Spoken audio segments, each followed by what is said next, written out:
마가복음 8장 27절에서 38절 말씀입니다. 제가 가진 성경으로 신약성경 67페이지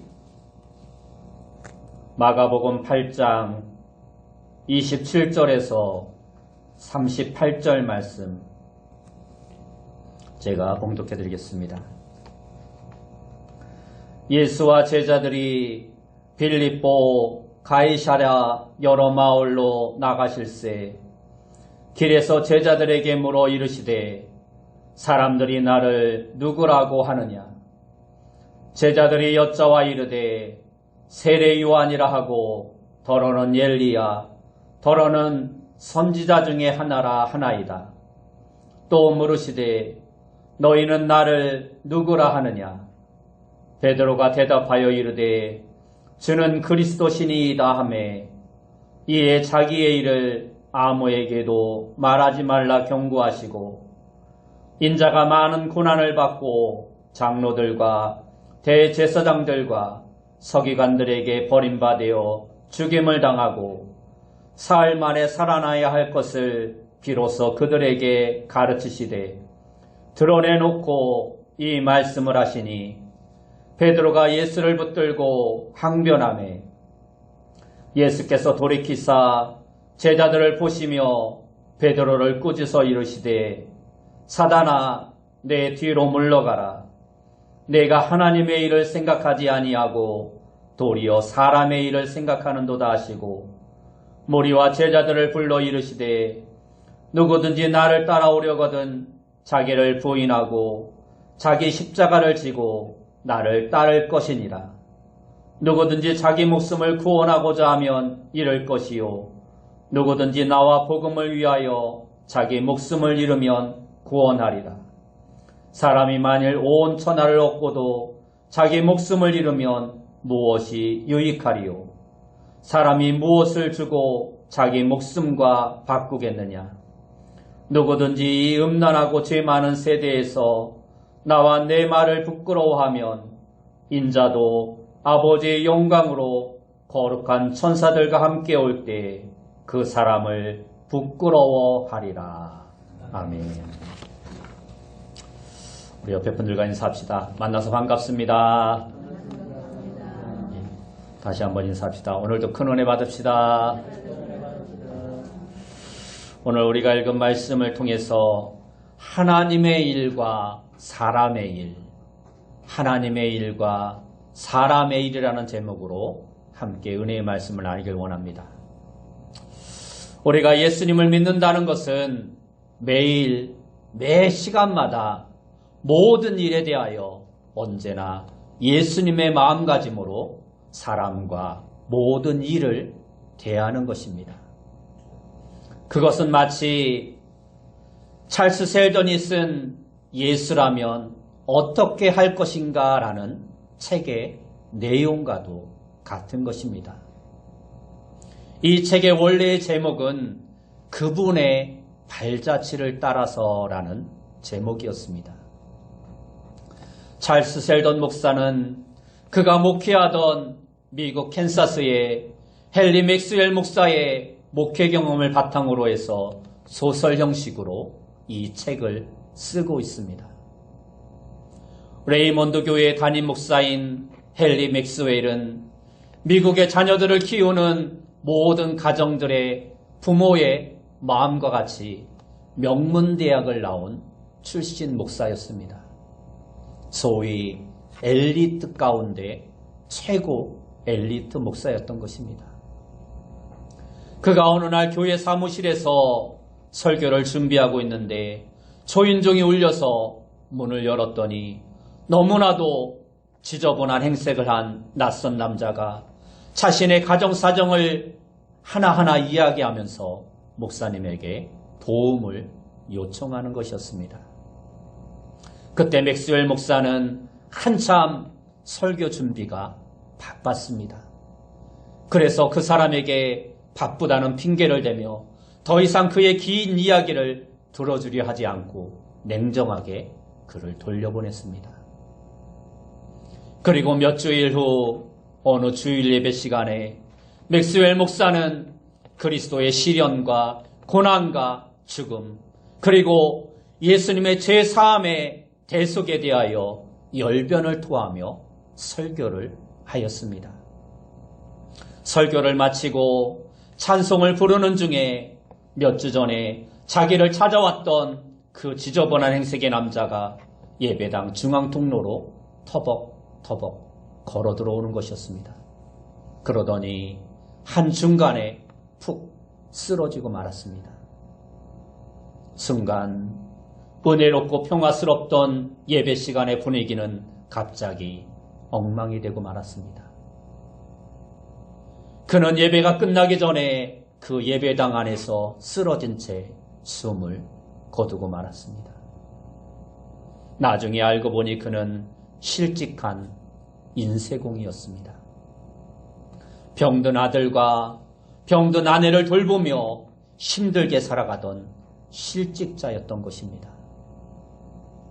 이 교회 저 교회 기독교인들이 경영하는 이 회사 저 회사의 문을 두드려 보았지만 아무도 그를 따뜻하게 환대해 주는 곳이 한 군데도 없었습니다.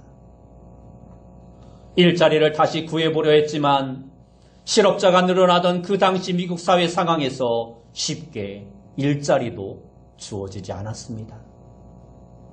점점 지쳐가고 허약해 가던 그는 그 누구에게도 따뜻한 위로나 격려 한 번 제대로 받아보지 못한 채 그날 교회 예배 시간에 교회 중앙 통로에 쓰러진 채로 죽음을 맞이하고 말았던 것입니다. 책에서는 그날 그 예배당에서 죽어간 그 인쇄공 출신 노동자의 입을 빌려서 이렇게 질문을 하고 있습니다. 여러분, 저는 예배가 끝나기 전에 여러분에게 꼭 묻고 싶은 질문이 있어서 이렇게 찾아왔습니다. 저는 술에 취한 사람도 아니고 그렇다고 미친 사람도 아닙니다. 또한 여러분에게 어떠한 해를 끼치려고 예배를 방해하려고 찾아온 것도 아닙니다. 오늘 목사님은 그리스도인은 예수님의 발자취를 따라서 살아가야 한다라고 말씀하셨습니다. 그리스도인은 순종과 믿음과 사랑 등에 대하여 강조하셨습니다. 그렇다면 과연 그리스도인의 발자취를, 예수님의 발자취를 따른다는 것이 무엇일까요? 도대체 예수님의 가신 길을 따라서 살아간다는 것은 무엇을 말씀하고 있는 것입니까? 그는 이렇게 절규하듯이 예배하는 회중들에게 소리치고 쓰러져 그 현장에서 죽고 말았던 것입니다. 이 사건으로 맥스웰 목사와 그날 그 예배 시간에 참석했던 교인들은 누구나 할 것 없이 다 같이 큰 충격을 받았습니다. 그리고 다음 주일 예배 시간에 맥스웰 목사는 교인들에게 앞으로 1년 동안 모든 일에 있어서 예수님이라면 과연 어떻게 하셨을까? 스스로 이 질문을 하고 그 대답을 찾아 나서자라는 생활을 권면합니다. 그리고 예배 후에 이 신앙실천운동에 참여하기 원하는 교인들로부터 서명을 받기 시작합니다. 거의 모든 성도들이 이 운동에 참여하기 시작했고 한 인쇄공 노동자의 죽음 이후로 교회와 성도들과 또한 그들이 살고 있는 레이몬드 시의 모든 시민들의 삶이 점차 변하기 시작합니다. 1899년 이 책이 처음 출판한 이후 3,300만 권이나 이 소설책은 팔려나갔고 기독교인의 사회와 윤리, 실천의식에 있어서 어떻게 그리스도인의 삶이 변화되어야 하는가를 구체적이고 실제적으로 교훈하는 큰 역할을 감당하는 책이 되었습니다. 그래서 이 책은 수많은 사람들에게 교훈과 감동을 주며 20세기 교회를 움직인 100권의 책 중에 한 권으로 선정이 됩니다. 성경은 우리에게 믿음과 영혼 구원의 문제에 대해서 말씀해주고 있습니다. 그러나 우리가 너무 현실을 떠나 지나치게 영혼 구원의 문제에만 집착해서도 안 되는 것입니다. 그래서 야고보서에서는 영혼의 구원 문제보다 우리의 삶 가운데 행함의 문제를 더욱더 집중적으로 이야기하고 있습니다. 그렇다고 영혼 구원의 문제와 믿음을 제쳐두고 너무 구제와 복지와 나눔과 돌봄이란 명목으로 사회 헌신에만 비중을 두어서도 안 되는 것입니다.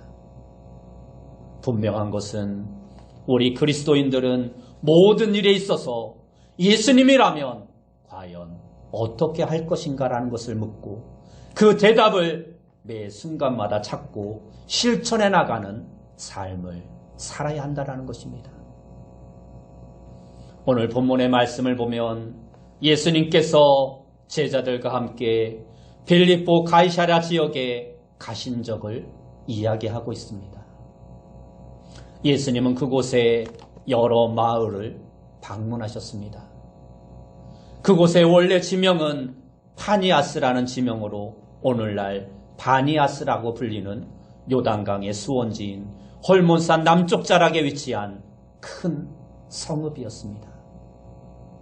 그곳은 주전 20년에 로마 황제 아구스도가 헤롯 왕에게 주며 그에게 통치권을 위임한 곳이었습니다. 그래서 헤롯은 그곳에 웅중한 대리석으로 큰 신전을 세워서 아구스도 황제에게 바쳤습니다. 주전 4세기경에 헤롯이 죽자 그의 아들 빌립이 대를 이어서 그곳의 왕으로 통치하였는데 빌립 왕은 그 성읍을 더욱더 아름답고 화려하게 만들었습니다. 그리고 그 당시 황제인 디베료 가이사와 자기의 이름을 붙여서 가이사 빌립보라는 새 지명을 사용하기 시작했습니다. 그래서 예전에 읽던 성경에 보면 이 지역을 가이사라 빌립보라고 이름하고 있습니다. 그런데 요즘 우리가 보고 있는 개역개정 성경에는 빌립보 가이사라라고 고쳐서 말씀하고 있습니다. 이 지역은 대부분 이방인들이 거주하는 곳이었습니다. 그래서 헬라와 로마 문화의 중심지가 되었습니다. 헐모산 자락의 비옥한 땅이라서 이 지역은 농사도 잘 되고 아주 풍요롭고 아름다운 그러한 땅이었습니다. 예수님께서 바로 그곳에 가셔서 마을마다 다니며 복음을 전하시고 병자들을 고치셨던 것입니다.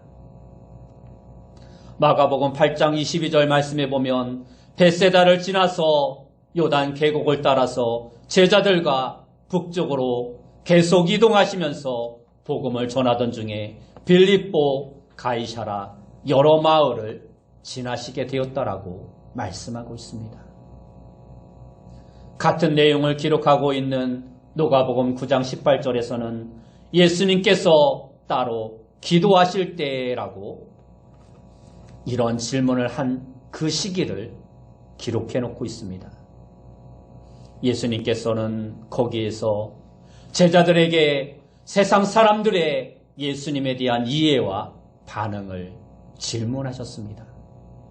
즉, 사람들이 나를 누구라 하느냐고 12 제자에게 물으셨던 것입니다. 그리고 다시 제자들에게 물으십니다. 너희는 나를 누구라 하느냐? 이 말씀은 우리가 복음서의 내용 중에 익숙하게 잘 아는 내용 중에 하나입니다. 이 내용은 공간복음 모든 복음서에서 나타나고 있습니다.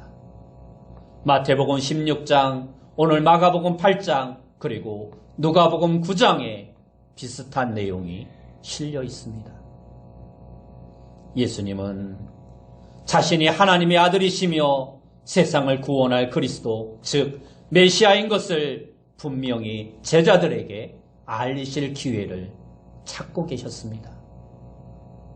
그러던 중에 예수님은 빌립보 가이사라 지역을 방문하던 그 당시에 그러한 결심을 더욱더 분명히 하셨던 것입니다. 그래서 제자들에게 질문을 합니다. 사람들이 나를 누구라 하느냐?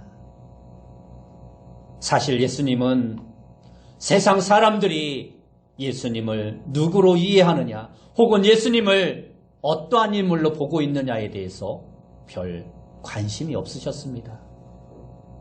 그것보다는 오히려 12 제자들이 자신을 어떻게 이해하고 있느냐에 더 큰 비중을 갖고 계셨습니다. 특히 12 제자 중에서도 베드로가 예수님에 대하여 어떻게 깨닫고 있느냐에 예수님은 큰 관심을 가지고 계셨습니다.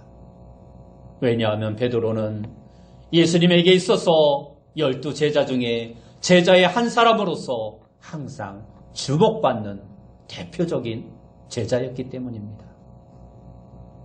좀 더 자세히 말씀을 살펴보면 세상 사람들의 반응을 모르신 예수님께 제자들이 전한 내용은 이러했습니다.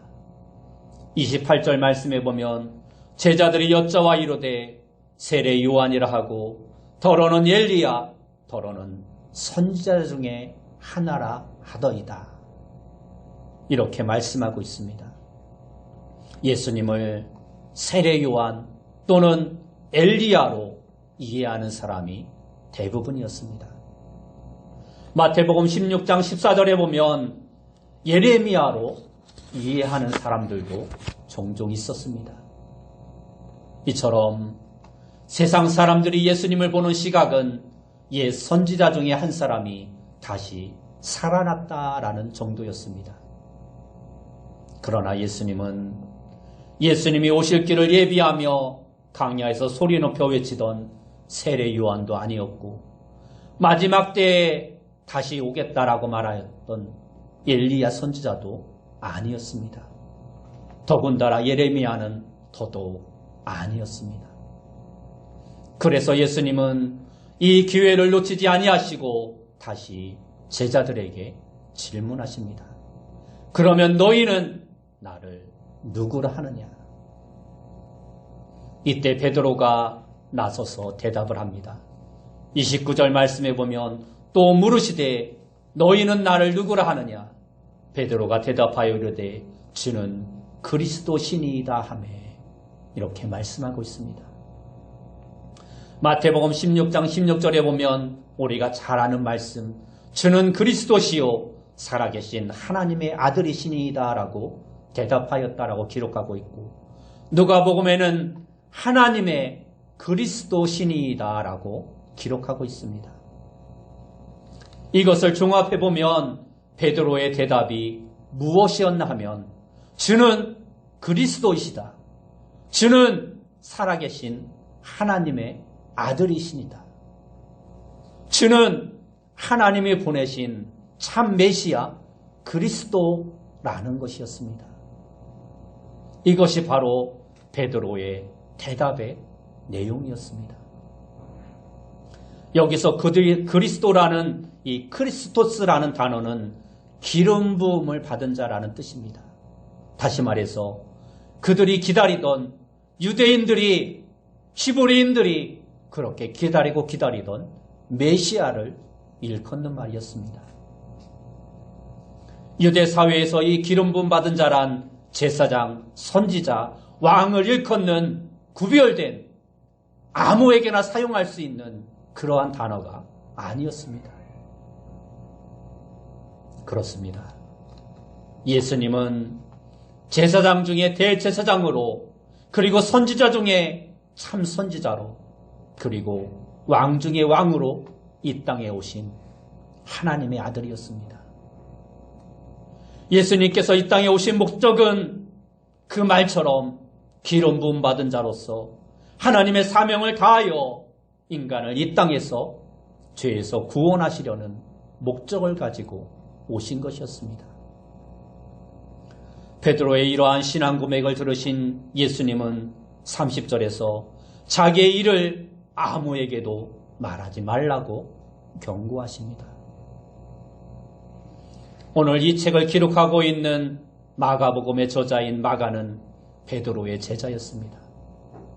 마가에게 있어서 베드로는 스승과도 같은 인물이었습니다.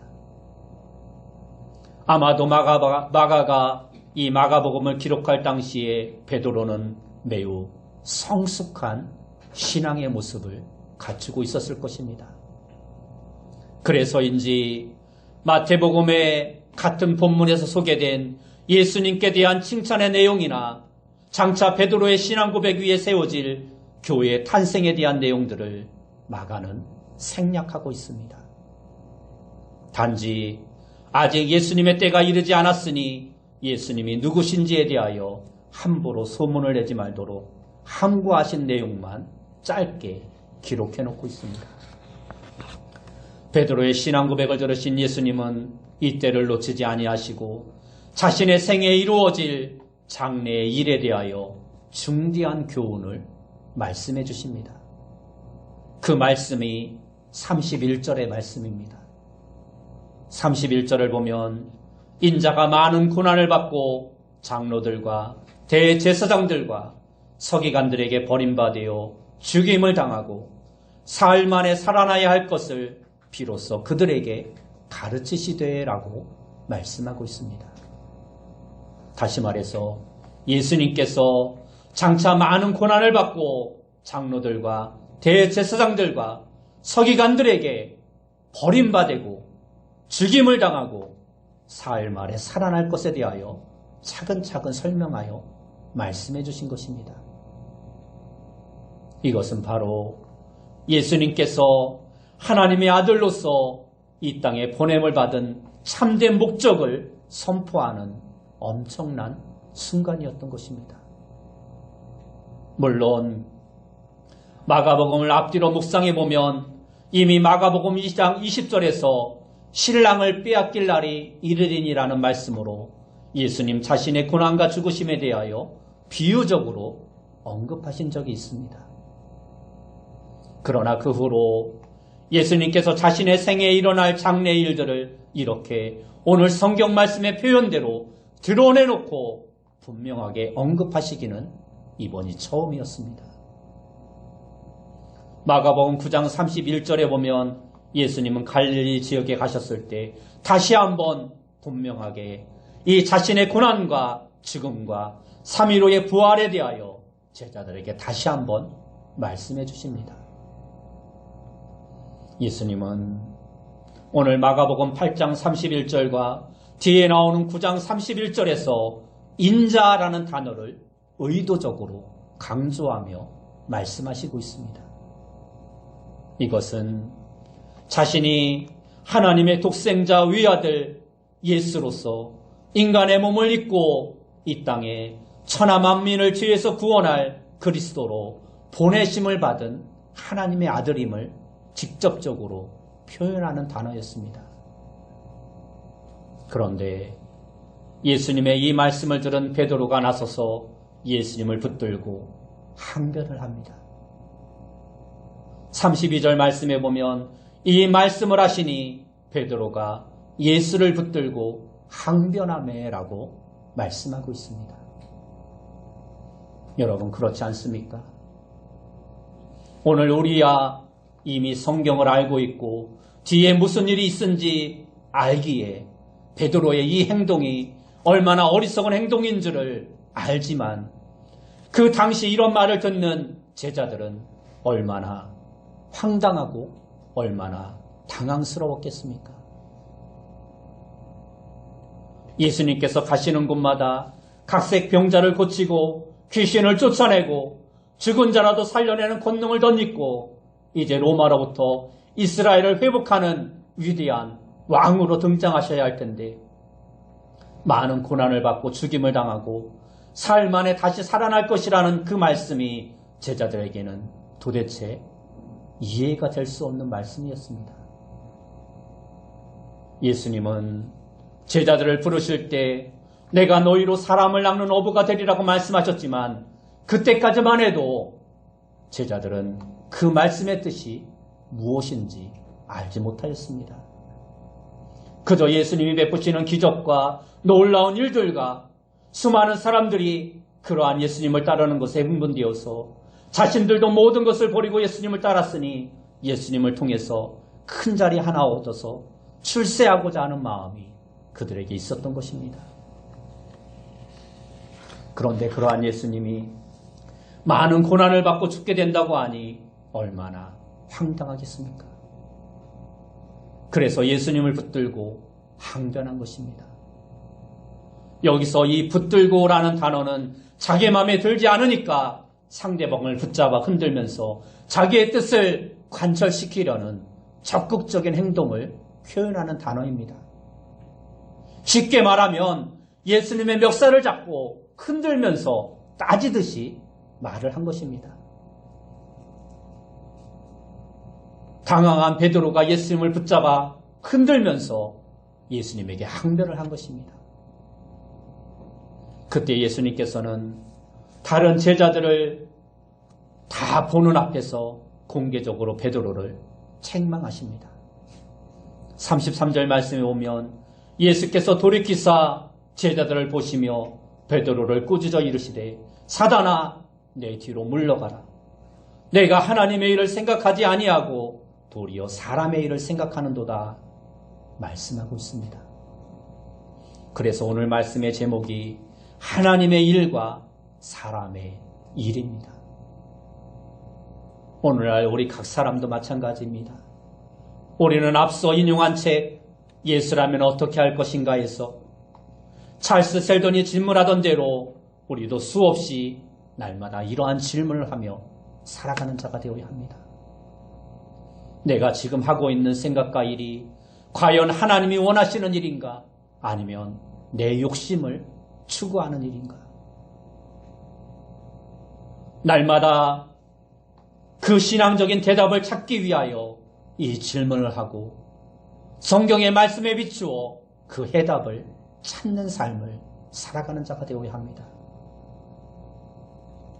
이날 빌립보 가이사라에서 있었던 예수님의 질문과 베드로의 대답을 중심으로 예수님은 제자들뿐만 아니라 예수님을 만나려고 찾아온 수많은 무리들 앞에서 이러한 교훈을 말씀하십니다. 오늘 본문 34절에 보면 무리와 제자들을 불러 이르시되 누구든지 나를 따라오려거든 자기를 부인하고 자기 십자가를 지고 나를 따를 것이니라. 이 말씀이 가르쳐주고 있는 내용이 무엇입니까? 그것은 어떻게 살아가는 것이 진정 예수님을 따르는 길이며 예수님을 그리스도로 믿고 하나님의 아들로 대하며 사는 것인가를 말씀해주고 있는 것입니다.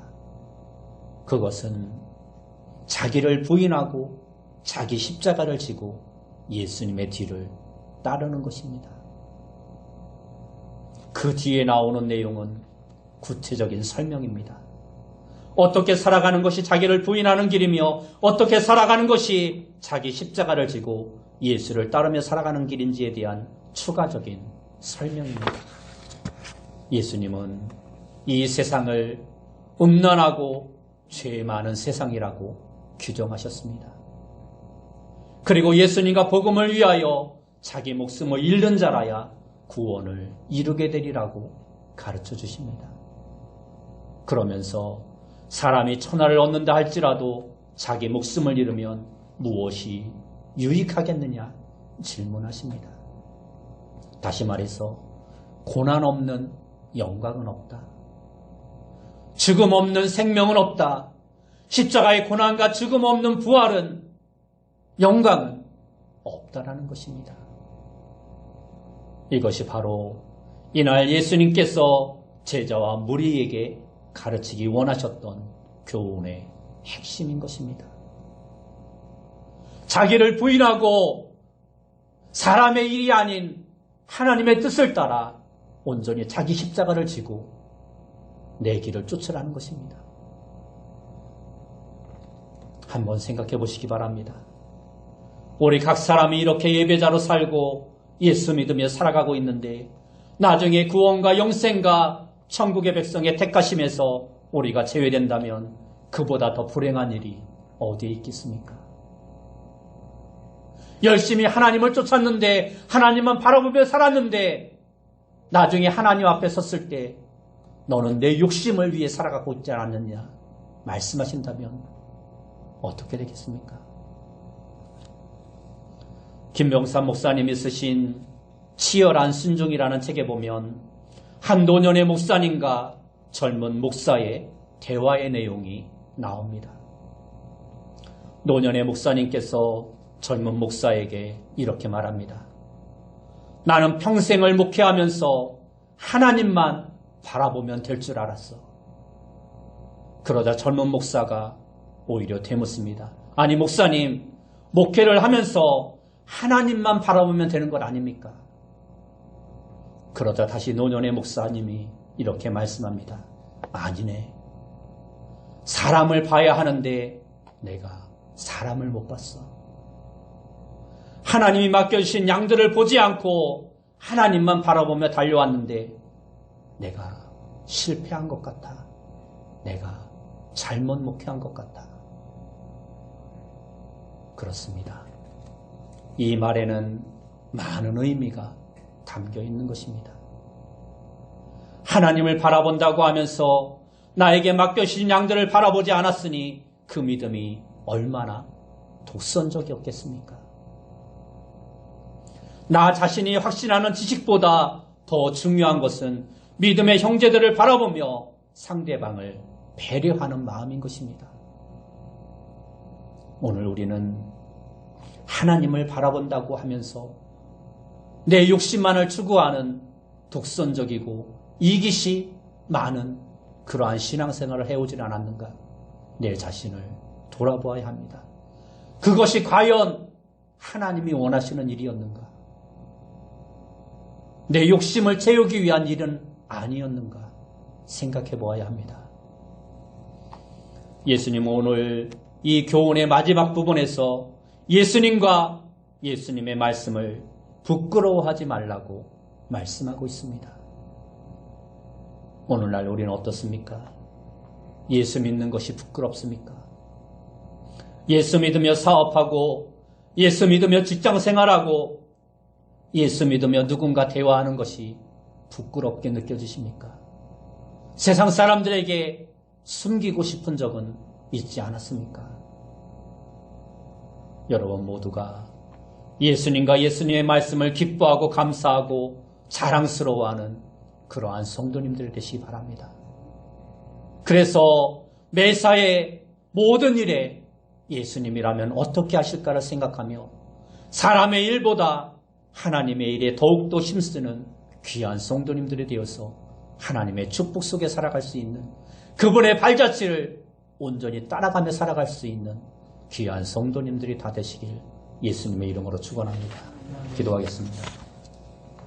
사랑하는 주님, 우리가 하나님을 믿는다고 예수님의 제자라고 말하며 살아왔지만 하나님의 일보다는 내 자신의 욕심과 내 자신의 욕망을 위해 살아오진 않았는가?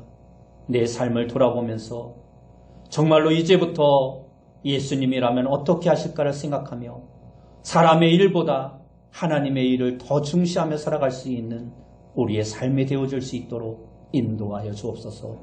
예수님의 이름으로 기도드리옵나이다. 아멘.